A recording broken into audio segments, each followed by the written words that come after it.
कवि जी का इशारा भयल पैसा छोड़ के मास्टर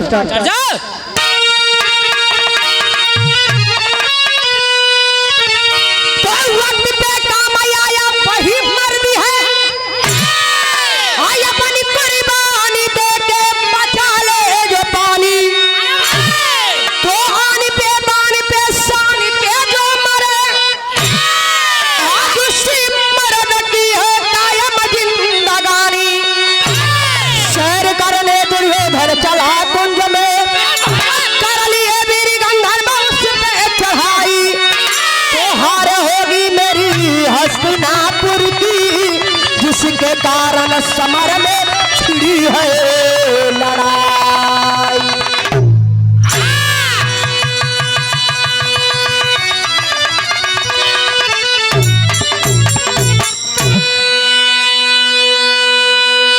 एक लाइन कभी जी कव्वाली के भाव में इशारा कैलन है। कव्वाली कौन है मास्टर?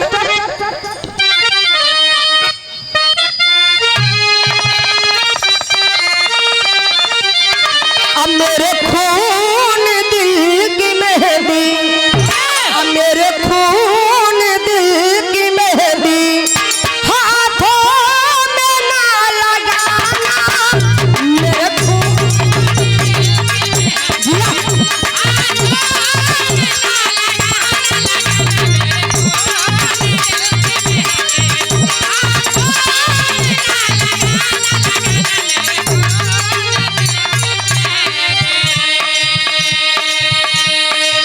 मेरे खून दिल की मेहंदी हाथों में ना लगाना, जब निकले मेरा जनाजा, जब निकले मेरा जनाजा शहनाइयाँ बजाना,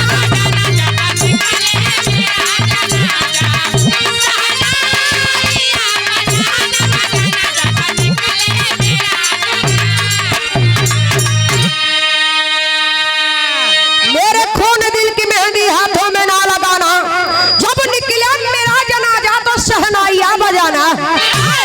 एक छोरी तनी सा भाव पे आई बड़ी अनमोल लाइन कवि जी लिखलन है। अपने आप के मर्द तो सभे लोग कहेला, आप लोग समझेला कि सबसे असल मर्द हम ही है, यो समझेला कि सबसे असल मर्द हम ही है, लेकिन असल में मर्द होला के जब 13-14 लड़का पैदा करेला बाहर मर्द। इनकर बात छोड़ा आप लोग तरी श्यामा हम बताइला असल मर्द के होला। आवा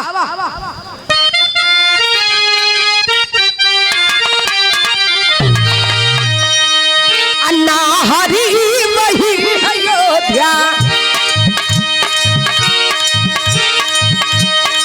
अन्ना हरी वही अयोध्या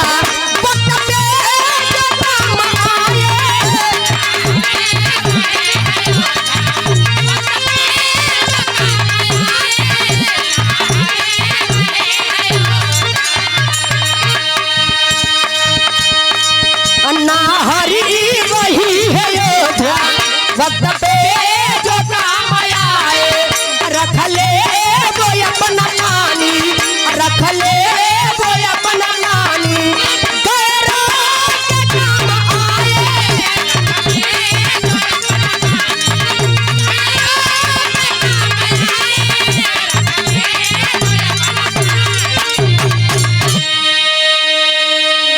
लेकिन अब यही से कहानी की शुरुआत हो गया।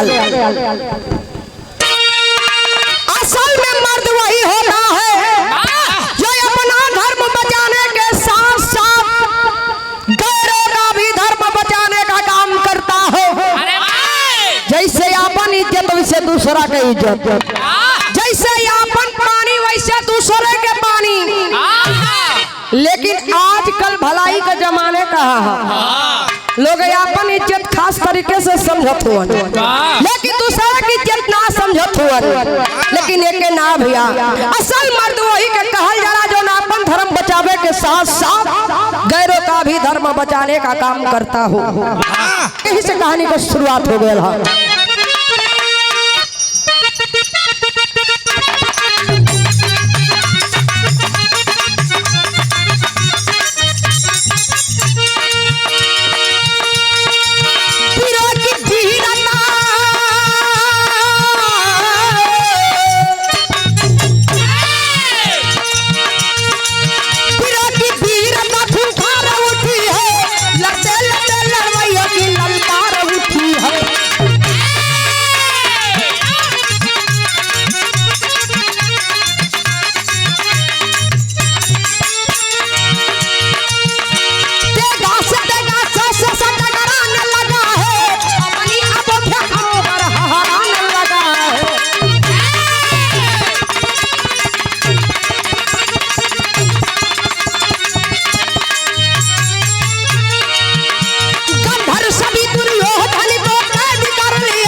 करते काफी आगे निकल गया। सोच रहा यदि इतना दूर आई गए हैं तो क्यों ना चल के नगर का बगीचा देख लूं। जाके नगर का बगीचा देखता है, देखते ही देखते काफी आगे निकल गया और सभी गंधर्व की नजर उसी दुर्योधन पे टिकी है। देखते ही देखते दुर्योधन को पकड़ते हैं और आकाश मार्ग से लेके उड़ जाते हैं। काफी ऊपर गया दुर्योधन, नीचे नजर पड़ती है, नीचे कौन खड़ा है? नीचे अर्जुन खड़े हैं। वही से देखता है, आवाज लगाता है, भैया अर्जुन, भैया अर्जुन, मेरी जान बचा लीजिए भैया अर्जुन। लेकिन अर्जुन सुनकर भी अनसुना कर देते हैं, देखकर भी अनदेखा कर देते हैं। यही आवाज युधिष्ठिर यानी कि धर्मराज के कानों में पड़ती है। दौड़ के जाते हैं अर्जुन के पास, कहते हैं अर्जुन जाओ जाके दुर्योधन को बचाओ। अर्जुन कहला कि ए भैया काहेला परेशान बाड़ा, ये करा के चाही हम मारी, करा के चाही हम मारी, अच्छा ही कोई और मारी, लेकिन मारी तो हमार दुश्मन वे ना। के कहता हूँ सुधीर को हो नहीं हो, यहाँ के बात ना वहाँ के बात होता। वो हमार छोट भाई हो, तो का हमार दुश्मन हो का? तेहर हाथ मत देखे हो। चलो उधर ना दिखाती है ना दिखावत थी। लेकिन धर्मराज समझाते हैं कि नहीं, चाहे जो हो अपना चचेरा भाई है, हम मारेंगे कोई बात नहीं, लेकिन कोई और मारेगा तो अपने खानदान की तौहीन होगी। जाओ तुम जाकर दुर्योधन को बचाओ। जब भाई के आदेश पे उलट अर्जुन अपन धनुष बाण लेके चलन। हाँ तो यहाँ एगो गीत लगल मास्टर,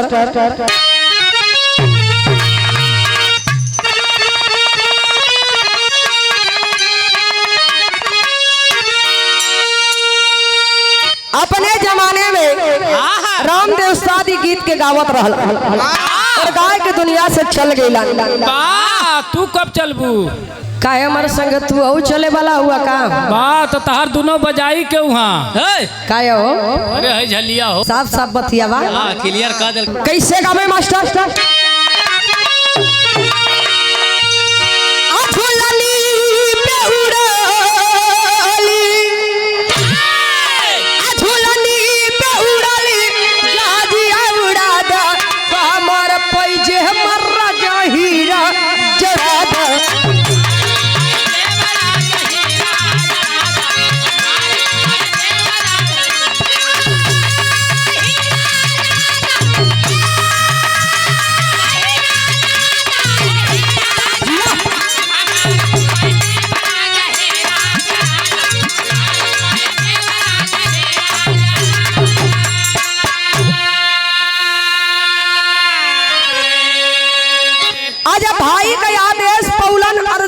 अपन धनुष बाण उठा लेके चलन। कैसे चलन? सुन के बचनिया, सुन के बचनिया चल धनुषा बनवा कहली गईले आजा भय से कदरमा।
न्याय ले ला। धनुष बाण उठा के इतना बाणों पे बाणों की बरसात करते हैं, सभी गंधर्व दुर्योधन को छोड़ के भाग जाते हैं। और जब सभी गंधर्व दुर्योधन को छोड़ के भाग जाते हैं तो बाण चला के अर्जुन बाणों की सीढ़ियां बनाते हैं। सीढ़ियों के सहारे दुर्योधन नीचे उतरता है। दौड़ के अर्जुन को गले से लगा लिया, भैया भैया अर्जुन, यदि आज आप ना होते ना, यदि आज आप ना होते ना, तो ये साले गंधर्व तो मुझे मार ही डालते। कौन साले गंधर्व? बगल वाले नहीं हो, बगल वाले ना, वहाँ की बात होता। हम कहली है यार हाथ ना जाए, हमारा भाई हो। हाथ भैया इधर उधर चल जाता तो क्या करेगी? कले कि यदि आज आप ना होते ना तो साले गंधर्व तो मुझे मार ही डालते। मैं बहुत खुश हूँ, आज जो भी वरदान मांगना चाहते हो मांग लो, जो भी वरदान मांगोगे वो वरदान मिलेगा। कहते हैं जो भी वरदान मांगना चाहते हो मांग लो, जो भी वरदान मांगोगे वो वरदान मिलेगा। अर्जुन कारण कि भैया वरदान दिहल चाहत हुआ तो सुना। गीत बदल गई मास्टर।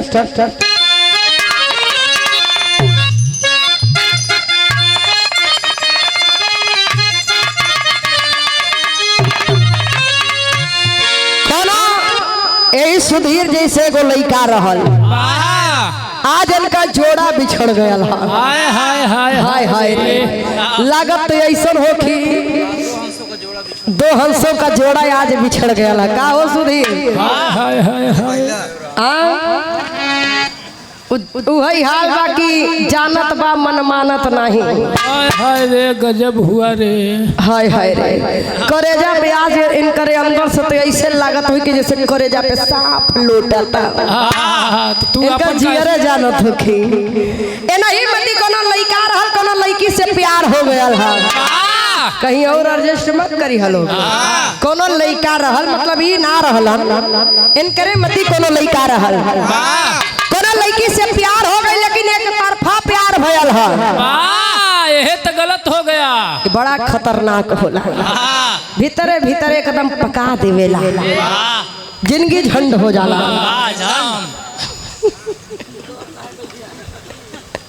लेकिन कैसे वो लड़का जाके अपना संगी से कहे बैठा रहा भैया खोदा खादा मत। अरे भैया शांति से बैठा, देखा मुझ संडिल हो पे मत बैठ जाए, जूता तो ठीक है, पलट के मत बैठी है।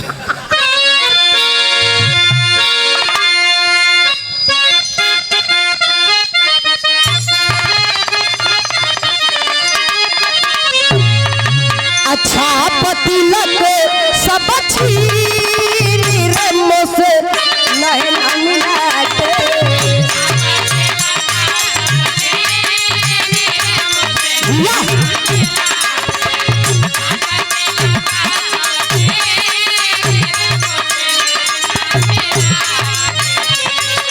अर्जुन कहा था यह वरदान रही बात हो पान आई जब समैया।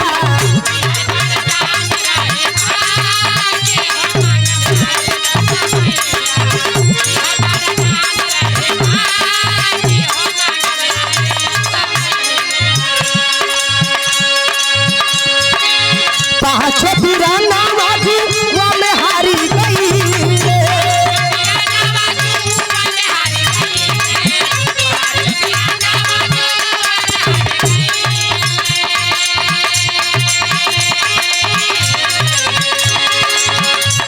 हराना पापी द्रौपदी के कहीरे।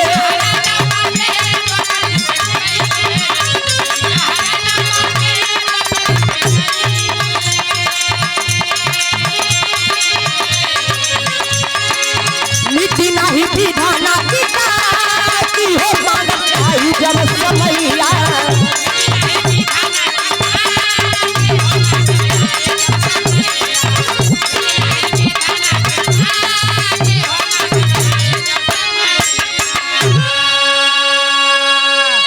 अर्जुन कलन की भैया वरदान दिहल चाहत हुआ तो सुना, ई वरदान हमार आप पे उधार रही। जब एक उचित समय आई ती वरदान हम आपसे लगले। धीरे धीरे समय बीतल, धीरे धीरे समय बीतल। 5 पांडव अपन राजपाट करो के हाथ हार गईला। यहाँ तक के दुशासन चीरहरण कैलस रानी द्रौपदी के, तब वो वरदान ना मांगत हुन। ई वरदान मांगे कब? जब एक उचित समय आई तब। धीरे धीरे समय बीतल, महाभारत में लड़ाई छिड़ गयल। और जब महाभारत में लड़ाई छिड़ गयल तो गीत बदल गई मास्टर। एक लाइन हमारे इलाहाबाद वाली,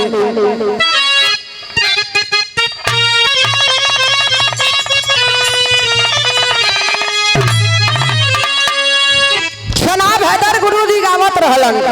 हमारे प्रयागराज वाली कदम खाटी है। कोनो लड़की का तालमेल अहिराने में हो गया। बारात आइल बा, कहे हम जइबे ना करब। काहे रे? बतावे काहे ना जाई। हम गवनमा नहीं जा, हम गवनमा नहीं जा, तो हम गवनमा नहीं जा। नहीं नहीं प्रीत लगल अहिरानवा, हम गवनमा नहीं जा।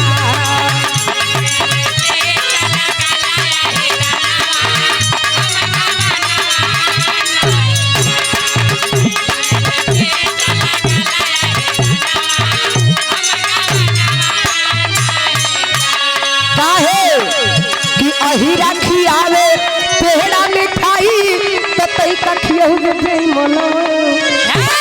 अहिरा तो जब मिलेला ले हमार करे जा, ला रसमलाई खाएला, ला रसगुल्ला खाएला। लेकिन तू तो गुड़ ही जलेबी के मोहंग बाड़ा। यही से कहे कि अहिरा खियावे पेड़ा मिठाई तो तई का खियाऊ के मनो।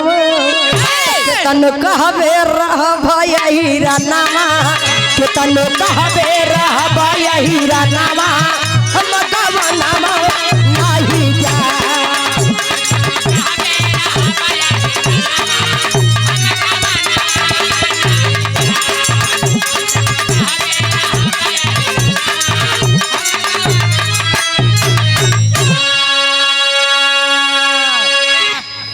लेकिन ई तो हमारा प्रयागराज वाली है। यही गीतिया के तनी से इन करे तरफ लोग गावेलन। कैसे गावेलन?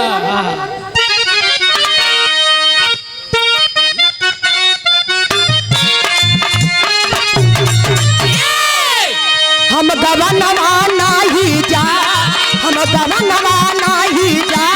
नहीं प्रीत लगल अहिरानवा, हम गवनमा नहीं जा।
अच्छा राम के यादव चाड़ी से वाह होके बदलू मत ना दूसर कुछ हो जाई। वही वही मती कहते रहलन। वाह यही से तब पूछ ले रही ना। संध्या जब से हम आए हैं तब से बाबू परेशान हो गए। बात डलवा ले बाबू से। दोहराई बाबू एकदम दोहराए देवे। नमुआ कहा वाह शंकर यादव क्या बात है, ये बाऊ करी लज्जा मरदबा है। सपा का नेता सुंदर पंखुड़ियों में गुथा हुआ पुष्पहार। हाय हाय हाय। पुनः ये 500 रुपए का पुरस्कार। समझ लो जब से हम आयल है हमारे गाड़ी के आगे पीछे धाई मोह कहती जात हुआ धाई कहती कौने कहती हूँ बैठल है। वाह हाँ बिना डाले मनबो न भइलन। हाँ काहे पीछे घूमत रहना हो? हमें देखे खातिर कहाँ है गवैया कहाँ है देखत हुआ पिछवा चल जात हुआ देखे हम पिछवा डिगिया में बैठल है। तो मैं के दोहरा दे एक लाइन ले ला हो एकदम एकदम बाबू हम गवाना नहीं जाब हम गवाना नहीं जाब तो हम गवाना नहीं जाब नहीं नहीं प्रीत लगल यही रनवा हम गवाना नहीं जाब।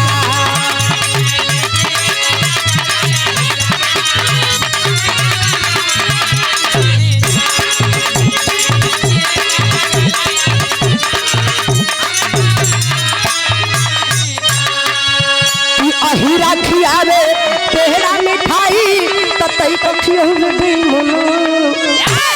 लेकिन एक छोड़ा तनी सा एक जवाब सुना तो हम गवाना लइके जाब तो हम समझत हुआ ऐ दोनों कम ना हुआ अहिरा से गड़ेरिया कम ना हुआ समझा उनकर लमका हो केकर हो? पाल जी कहो। हाँ गडरियन के मिलल बड़का वाला लग्गा अहिरन के मिल गए छोटकी वाली लाठी। ओकर बात करत हो बाबू बैठा बैठा महान हुआ बैठ जा।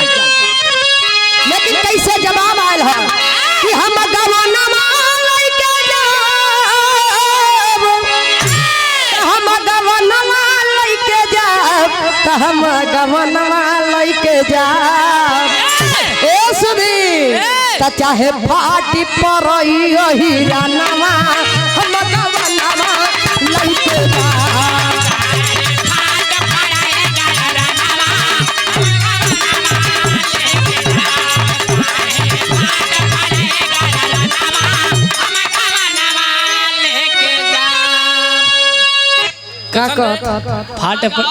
का कहत हो तू?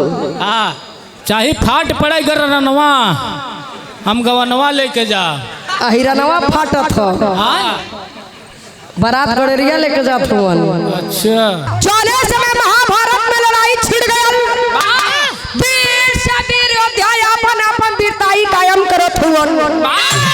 लेकिन उन लड़ाई के एक वसूल रहे दिन भर लड़ाई होके शाम की लड़ाई बंद कर दिहल जाए। और जब शाम की लड़ाई बंद कर दिहल जाए तब वीर योद्धा जाके अपने अपने सैन्य कक्ष में थोड़ी देर विश्राम करे। विश्राम कैले के बाद राजसभा लगती थी। राजसभा में बातें होती थी आखिर में कल की लड़ाई कैसे लड़ी जाएगी। दुर्योधन बैठा है राज सिंहासन पे सभी लोग प्रजा की भांति बैठे हैं सभी लोग प्रजा की भांति बैठे हैं। दुर्योधन बैठा है राज सिंहासन पे बातें हो ही रही है। तभी दुर्योधन की नजर पड़ती है भीष्म पितामह पे। कहता है अपने आप को बहुत बड़ा योद्धा बताते हो अपने आप को बहुत बड़ा योद्धा बताते हो केवल 5 पांडवों को नहीं मार पा रहे हो केवल 5 पांडवों को नहीं मार पा रहे हो कौरव की तरफ से जो भी सेना जाती है कुछ ना कुछ सेना कम होकर आती है कुछ ना कुछ योद्धा कम होकर आते हैं। 5 पांडवों की तरफ से जो भी सेना जाती है ना ही सेना कम होती है ना ही 5 पांडव कम होते हैं। बहुत बड़ा योद्धा बताते हो केवल 5 पांडवों को नहीं मार पा रहे हो।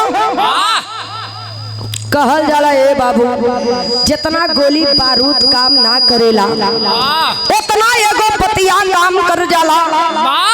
आज दुर्योधन का कहल बाप विश्व पितामह के करेजा में बाण नियन चुभल है।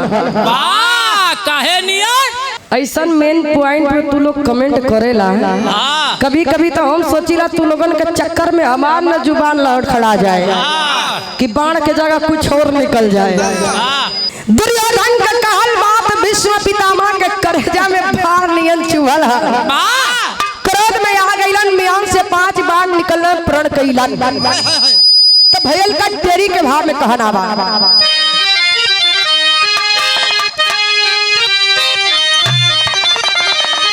आप बुढ़ैया अपने पानी पे चढ़े, बुढ़ैया अपने पानी पे चढ़े, लोहा लागल जंग में जागल बा पिरतैया पिरतैया पिरतैया।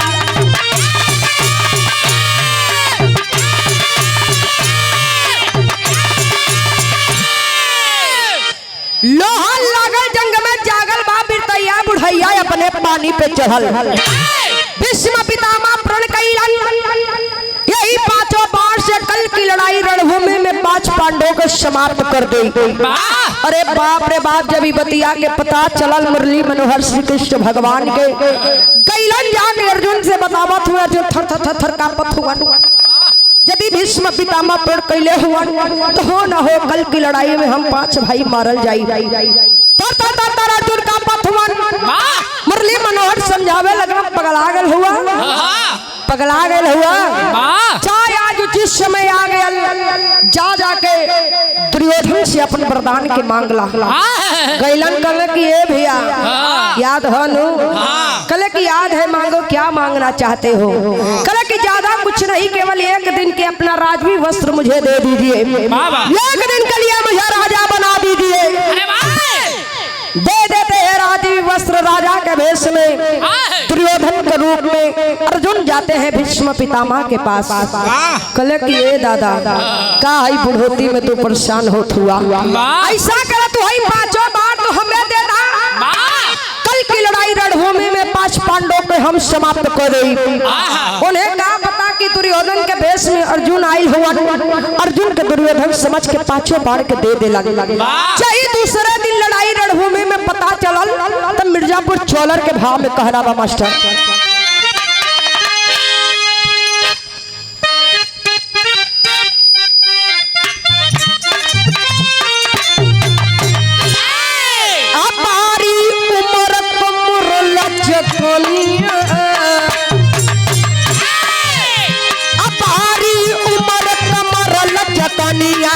गोरिया खींचे निहुर के पनिया, गोर के झूले झुलनिया।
सुदर्शन उठाना पड़ा, क्योंकि प्रण किए थे चाहे जो हो जाए महाभारत की लड़ाई में अस्त्र शस्त्र नहीं उठाऊंगा।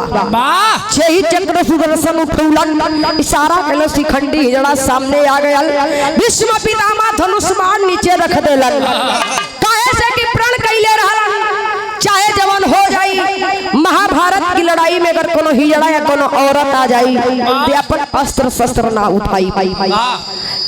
यही नीचे रखलन अस्त्र शस्त्र, अर्जुन बाण चलाते हैं, इतना बाण चलाते हैं कि भीष्म पितामह की पूरी शरीर छल्ली हो जाती है। सरसैया पे लेते हैं भीष्म पितामह, फिर भी महाभारत की लड़ाई देखते हैं। तब भयल का कवि जी के आल्हा के भाव में लिखे के पड़ल 2 मिनट भी रहा है भैया।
चक्कर डल्ले हुआ बाबू मलवा हो। महाभारत की लड़ाई में कड़ियादोर दुर्योधन दुशासन भीष्म पितामह जिसको इच्छा मौत का वरदान था, महाभारत की लड़ाई जब खत्म हो अपने इच्छा से अपन प्राण को त्याग देलन। आखिरी में पांचों भाई हस्तिनापुर छोड़ के हिमगिर चले जाते हैं। तब कवि जी के आखिरी प्रमाण में लिखे के पड़ल है।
क्या है। धर्म और अधर्म में अंतर यही है, अधर्म का रास्ता यदि अपनाओगे हर पल उस पे झूठ बोलना पड़ेगा, कामयाबी कभी नहीं मिलेगी। लेकिन अगर धर्म का रास्ता अपनाओगे भले ही कठिनाइयां मिलेंगी लेकिन कामयाबी भी उसी रास्ते पे मिलेगी। अधर्म के रास्ते पे पूरा कौरव गया, धृतराष्ट्र के 100 औलाद, लेकिन कुल में कोई दिया जलावे वाला भी ना बचल। धर्म के रास्ता पे 5 पांडव गए, 5 पांडव का विजयी पताका लहराया गया। आखिरी में परीक्षित के पूरा राजपाठ दे के रानी द्रौपदी के लेके स्वर्ग में चल गई। आखिरी प्रमाण में गुरु घराने का परसेवा कहना बा।